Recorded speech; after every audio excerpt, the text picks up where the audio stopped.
स्वागत है आपका। आप देख रहे हैं गुड लक टुडे। आपके साथ मैं हूं रेखा कड़ाकुटी और मेरे साथ स्टूडियो में मौजूद हैं पंडित शैलेंद्र पांडे जी। बहुत बहुत स्वागत है पंडित जी आपका हमारे खास शो में। हमारे घर में पॉजिटिव वाइब से वास्तु शास्त्र का बहुत गहरा कनेक्शन होता है। कई बार हम समझ नहीं पाते कि हमारे काम क्यों अटक रहे हैं, क्यों सेहत खराब रहती है। ये भी हो सकता है कि आपके घर का वास्तु ठीक ना हो। अपना गुड लक बढ़ाना चाहते हैं तो आज के शो को बहुत ध्यान से देखिए, क्योंकि पंडित जी आज आपको वास्तु शास्त्र से जुड़ी हुई हर सटीक जानकारी देंगे। लेकिन सबसे पहले गुड लक मंत्र की बात करते हैं पंडित जी।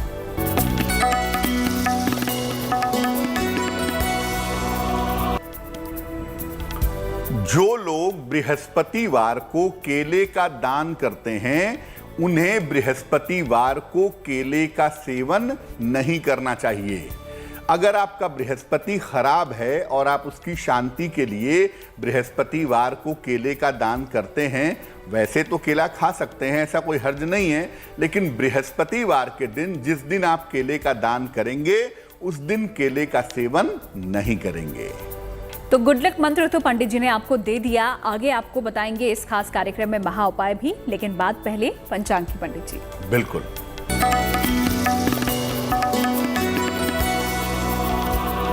बात करते हैं पंचांग की। दिनांक 30 सितंबर 2021, दिन बृहस्पतिवार, तिथि है आश्विन कृष्ण पक्ष की नवमी तिथि, रात को 10:08 तक।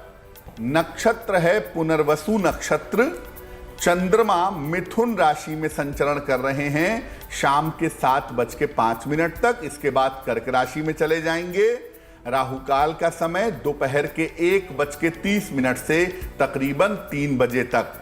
और दक्षिण दिशा की तरफ यात्रा करने की मनाही होगी, लेकिन अगर यात्रा करना जरूरी है, मजबूरी है, तो जरा सी पीली सरसों खाकर और भगवान का स्मरण करके यात्रा करेंगे तो मुश्किल से बचे रहेंगे। तो गुड लक मंत्र और पंचांग की बात बता दें कि इस खास कार्यक्रम गुड लक टुडे में हम आपके सवालों के जवाब भी देते हैं।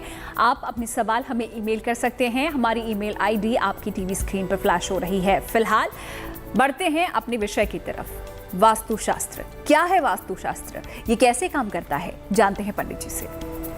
देखिए, वास्तुशास्त्र जो है वो किसी भी चीज के निर्माण से संबंधित शुभ और अशुभ फलों को बताता है। घर का निर्माण है, मकान का निर्माण है, दुकान का निर्माण है, जो कंस्ट्रक्शन है उसके शुभ और अशुभ फलों को बताता है। किसी भी निर्माण की वजह से होने वाली समस्याओं का कारण बताता है और उस समस्या का निवारण भी बताता है। ये काम करता है किस सिद्धांत पर? भूमि के यानी जमीन कैसी है, दिशाओं पर यानी दिशा कैसी है, और ऊर्जा के एनर्जी के सिद्धांत पर काम करता है। इसमें भी 5 तत्वों को संतुलित करने का सिद्धांत पाया जाता है। जैसे ज्योतिष में 5 तत्वों के बीच में हम ग्रहों को संतुलित करते हैं, वैसे इसमें भी 5 तत्वों को संतुलित करते हैं। वास्तुशास्त्र एक प्राचीन विद्या है। इसको वर्तमान आधार पर आजकल के समय के हिसाब से समझना आवश्यक है। तो वास्तु शास्त्र क्या है ये समझाने की कोशिश हमने आपको की। अब बढ़ते हैं भाग्यफल की तरफ। मेष राशि की अगर बात करें तो इस समय आपकी छोटी यात्रा हो सकती है, छोटा मूवमेंट हो सकता है। उसके लिए आपको तैयार रहना होगा। आपके काम में काफी व्यस्तता दिख रही है, लेकिन राहत की बात यह है कि आपको पैसे मिलेंगे, आपका आर्थिक पक्ष अच्छा होगा। शुभ रंग होगा आपका लाल और भाग्य का मीटर आपका साथ निभाएगा। लगभग 70% यानी मध्यम भाग्य आपके साथ बना रहेगा।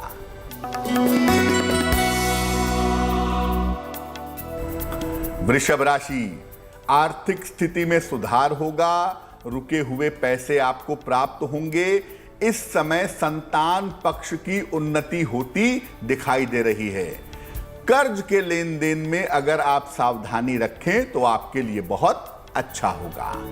शुभ रंग होगा सफेद और भाग्य का मीटर आपका साथ निभाएगा 80%, यानी उत्तम भाग्य आपके साथ बना रहेगा।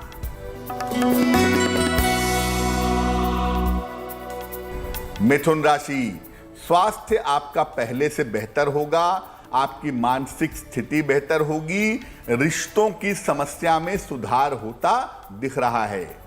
इस समय आपके लिए धन लाभ के योग भी बने हुए हैं। शुभ रंग है आपका हरा और भाग्य का मीटर सबसे ज्यादा साथ आपका निभा रहा है।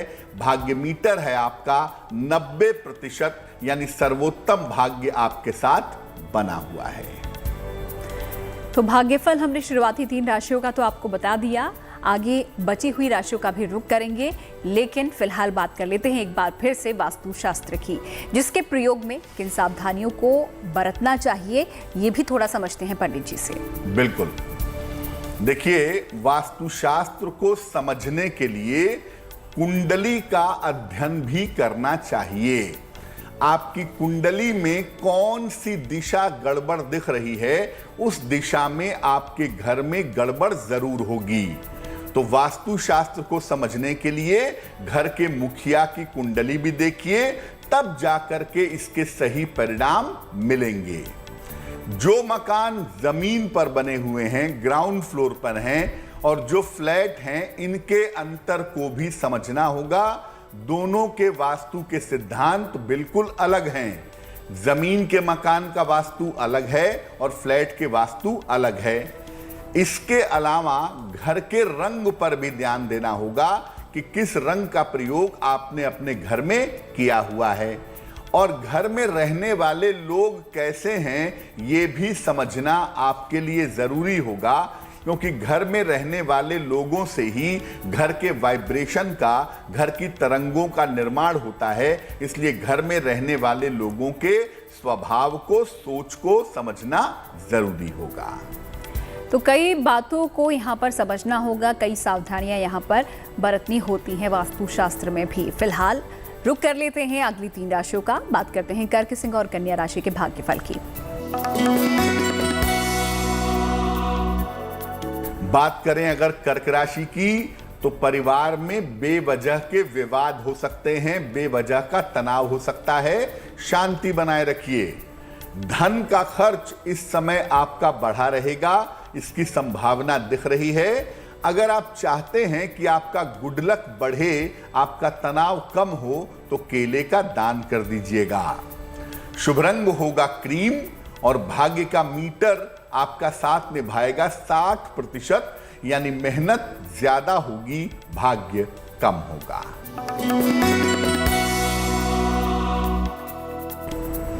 सिंह राशि, घर में शुभ कार्य होने के संकेत दिख रहे हैं। घर में मंगल कार्य होंगे, नौकरी में सुधार के योग बन रहे हैं। अगर अविवाहित हैं तो आपका विवाह तय हो सकता है। शुभ रंग है आपका लाल और भाग्य का मीटर है आपके पास 70%, यानी मध्यम भाग्य आपके साथ बना हुआ है।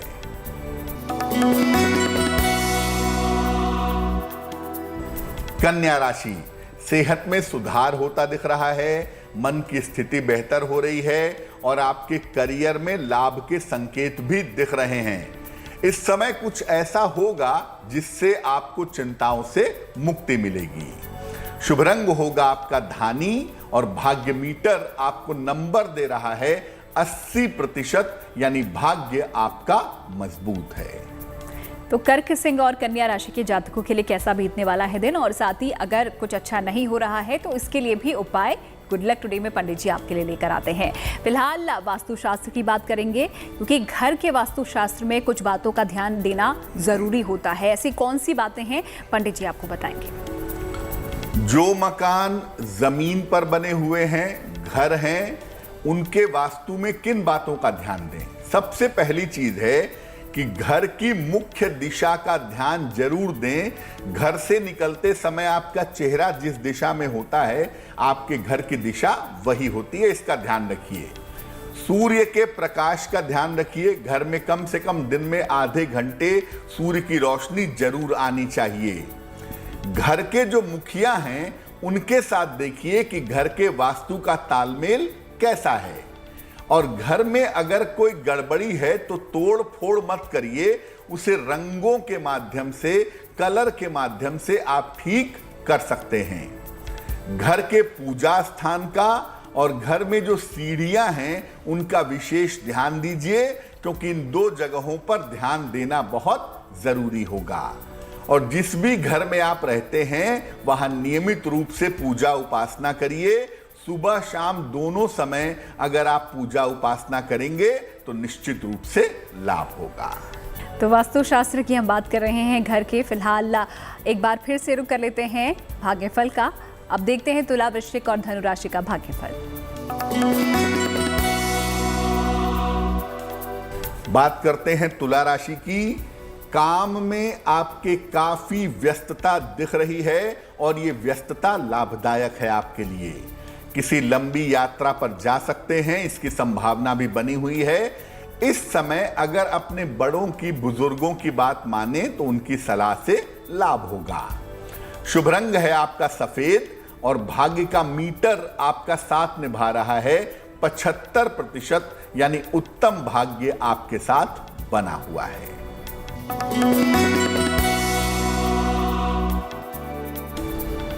वृश्चिक राशि, बेवजह के वाद विवाद हो सकते हैं, आपको क्रोध आ सकता है, दिन की शुरुआत तनाव के साथ हो सकती है। शांत रहें। किसी भी नए काम को करने में जल्दबाजी इस समय ना करें। और अगर आप चाहते हैं कि आपका दिन अच्छा हो, गुड लक आपका बढ़े, तो केले का दान करें तो आपके लिए बहुत अच्छा होगा। शुभ रंग होगा नारंगी और भाग्य का मीटर आपका साथ निभाएगा। 60% यानी मेहनत ज्यादा, भाग्य कम होगा।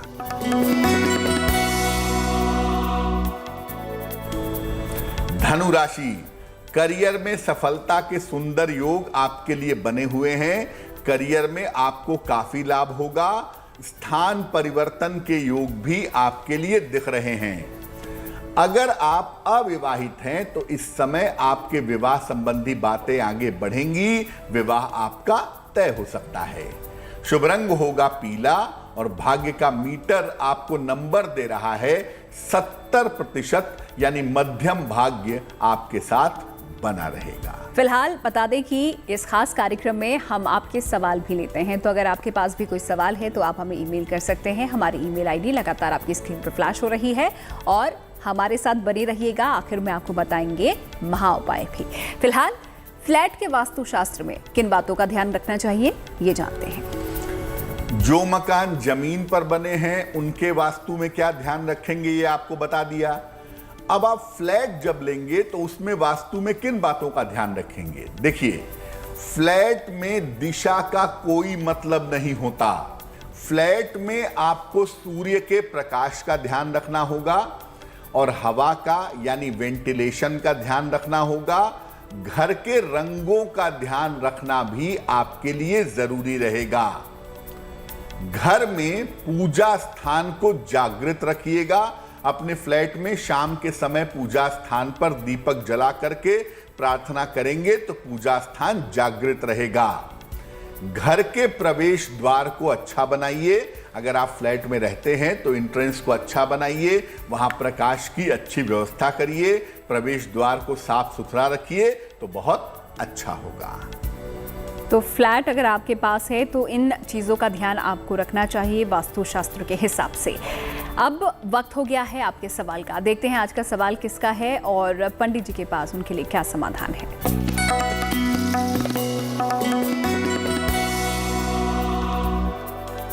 आज हमें प्रश्न लिखा है रजनी जी ने। रजनी जी अपने पुत्री के बारे में जानना चाहती हैं।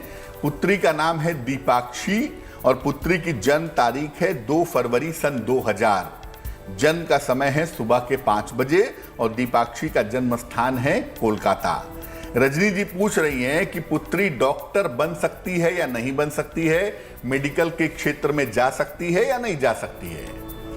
देखिए, मैं बता दूं, आपकी पुत्री की कुंडली में चिकित्सा क्षेत्र में जाने की जो संभावना है वो काफी कमजोर है। मेडिकल में जाने के मजबूत योग नहीं बनते हैं। ज्यादातर संभावना ये बनती है कि ये प्रशासनिक सेवा में जाएंगी या टेक्नोलॉजी के क्षेत्र में जाएंगी। उसमें जाने पर इनका करियर काफी अच्छा दिखाई दे रहा है और हो सकता है कि पढ़ाई लिखाई करने के लिए विदेश जाएं और विदेश में जाकर के नौकरी भी करें और विदेश में जाकर के सेटल भी हो जाएं।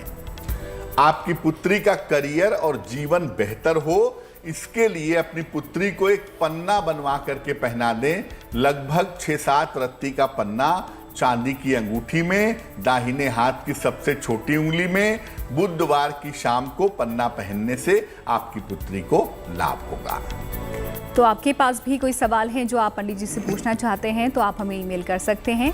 फिलहाल बढ़ते हैं अगली राशियों की तरफ और बात कर लेते हैं आखिरी 3 राशि मकर, कुंभ और मीन राशि के जातकों के भाग्यफल की।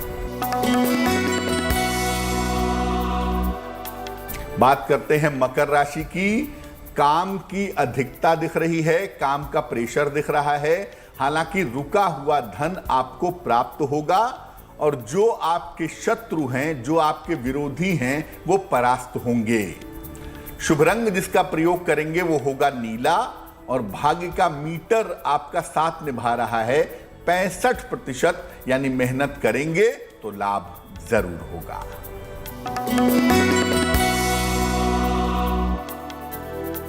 कुंभ राशि, स्वास्थ्य की स्थितियां बेहतर दिख रही हैं, मानसिक स्थितियां भी अच्छी हैं, धन लाभ के योग बने हुए हैं।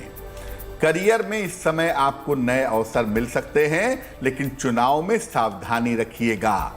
शुभ रंग होगा आपका फिरोजी और भाग्य का मीटर आपका साथ निभा रहा है 75%, यानी अच्छा भाग्य आपके साथ बना हुआ है।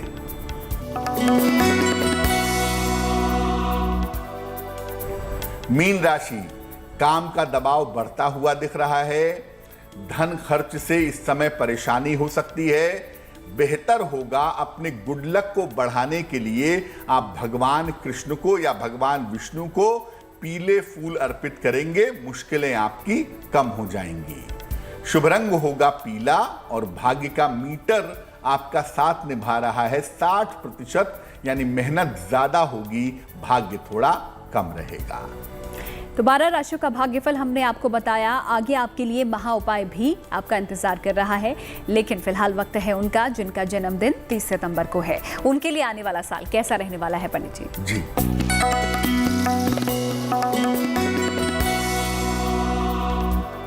जिन लोगों का जन्मदिन 30 सितंबर को है उन्हें हम सबकी तरफ से जन्मदिन की हार्दिक शुभकामनाएं। आने वाले वर्ष में आपके शिक्षा और करियर के मामले में आपको लाभ होगा।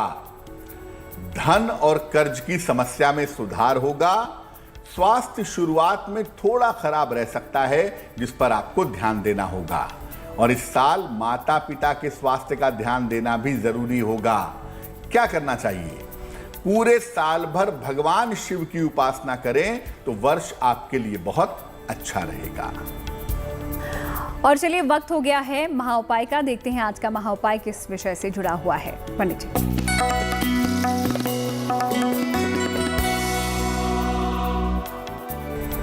अगर आपके शत्रु बहुत हैं, विरोधी बहुत हैं, आपको परेशान कर रहे हैं, आपके रास्तों में दिक्कतें पैदा कर रहे हैं, तो उनसे छुटकारा कैसे मिलेगा? एक छोटा सा त्रिशूल ले लें, लोहे का बना हो, सोने का हो, चांदी का हो, पीतल का हो। एक छोटा सा त्रिशूल ले लें और एक रुद्राक्ष की माला ले लें। दोनों ही शिव जी के मंदिर में ले जाकर के दे आएं।